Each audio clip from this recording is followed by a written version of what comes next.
Hello guys, तो कैसे हैं आप सब। ये कहानी सच्ची घटना पर आधारित है, तो इस कहानी को पूरी एंड तक देखना और लाइक शेयर और ऐसी हाई हॉरर और दर्वनी कहानियों के लिए चैनल को सब्सक्राइब कर देना। तो चलिए शुरू करते हैं।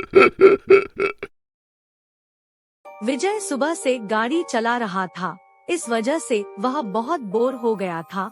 गांव नजदीक आने की वजह से वह कहीं भी रुका नहीं। उसने सोचा कि घर जाकर ही आराम करूं। उसके गांव के ही बाजू में एक और गांव था। वह वहां से गुजर रहा था। उसने देखा कि वहां पर लोगों की भीड़ जमा थी। वहां पर किसी का तो जोर जोर से चिल्लाने का और ढोलक बजाने का आवाज आ रहा था। विजय शहरी इलाके में ही छोटे से बड़ा हुआ।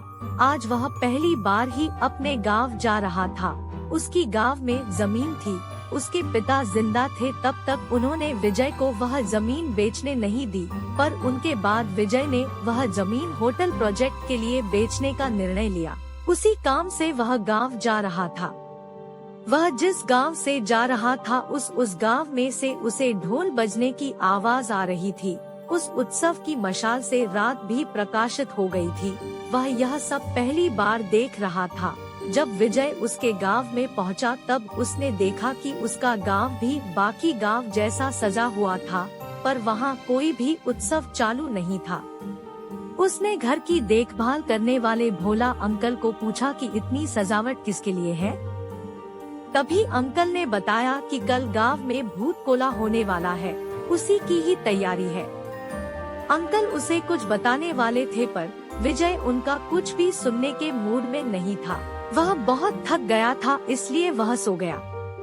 जब सुबह हो गई तब होटल प्रोजेक्ट के आदमी उसे मिलने के लिए उसके घर आए। विजय ने उनको उसकी जमीन दिखाई। डील फाइनल हो गई।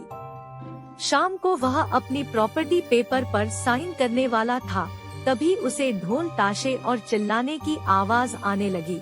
उसने खिड़की के बाहर देखा और वह सब नजदीक से देखना चाहता था, इसलिए वह पेपर घर पर ही छोड़कर सब देखने के लिए वहां पर गया। उसने देखा कि गांव के सब लोग उस जगह पर इकट्ठा हुए थे। जोर जोर से ढोल ताशे बज रहे थे। विजय भीड़ के पास गया और वह सब देखने लगा। उसने देखा कि एक इंसान रंग बिरंगी कपड़ों में हाथ में मशाल लेकर और अलग तरीके से नाच रहा था। गांव में के सब लोग उसके आगे हाथ जोड़कर खड़े थे और कुछ तो उस इंसान को पूछ रहे थे। विजय उसका चेहरा देख नहीं पा रहा था क्योंकि उसकी पीठ विजय की दिशा में थी। विजय के समझ में आए उसके पहले उस इंसान ने अचानक नाचना बंद किया और उस भीड़ से विजय के पास गया और विजय की तरफ देखने लगा। उस इंसान को इतना नजदीक से देखकर विजय डर गया। उस इंसान के चेहरे पर पीला रंग लगाया हुआ था, शरीर पर अलग अलग जेवर और सिर पर जंगली जानवरों का मुखौटा था। यह सब उस इंसान को अलग दर्शा रहा था। वह इंसान विजय को बहुत देर तक देखता रहा और अचानक वह विजय की तरफ देखकर जोर से चिल्लाया। उसकी आवाज सुनकर विजय डर गया। क्या करूं उसे समझ नहीं आ रहा था। तभी वो इंसान जंगल की दिशा में भाग गया। उसके जाने के बाद गांव वाले विजय की तरफ आए। विजय को उनके चेहरे पर अलग ही डर दिखा। वह सब डरे हुए थे। सब लोग विजय को सावधान रहने को बोल रहे थे। उसके साथ कुछ तो महाभयंकर होने वाला था, पर विजय को यह सब गांव वालों की व्यर्थ बातें और अंधश्रद्धा लग रही थी। वह वहां से सीधे उसके घर गया। उसके पीछे पीछे उसके अंकल आए। वह बहुत डर गए थे। वह विजय को बोले, जो अभी तुम्हारे पर चिल्लाए वह पंजूरी भगवान थे, जो गांव के लोगों की और उनकी जमीन की रक्षा करते हैं और सभी विपत्तियों से लोगों की रक्षा करते हैं।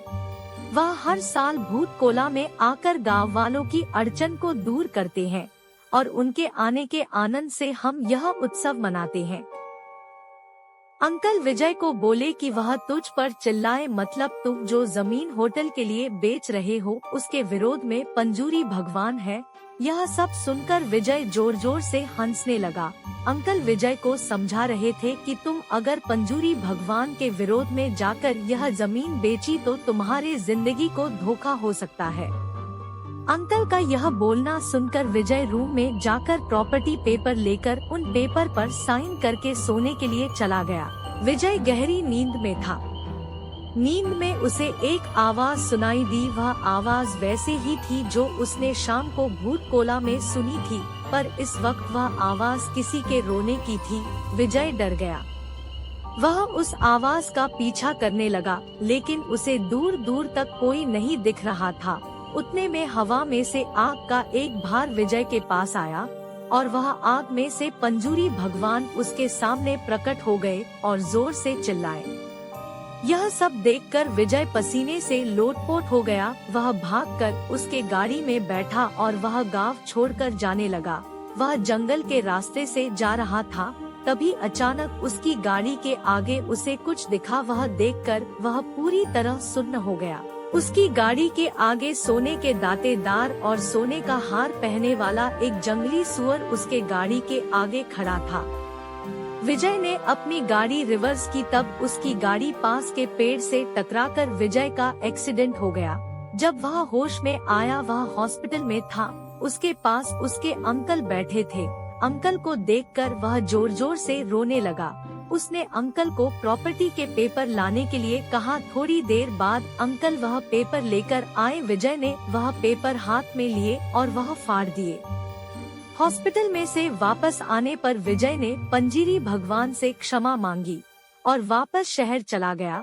उसने अब शपथ ली कि वह यह जमीन कभी किसी को नहीं बेचेगा। पता नहीं विजय के साथ जो हुआ वह कौन सी दिव्य शक्ति थी कि कुछ सहयोग, पर जो हुआ वह विजय कभी भी भूल नहीं पाया।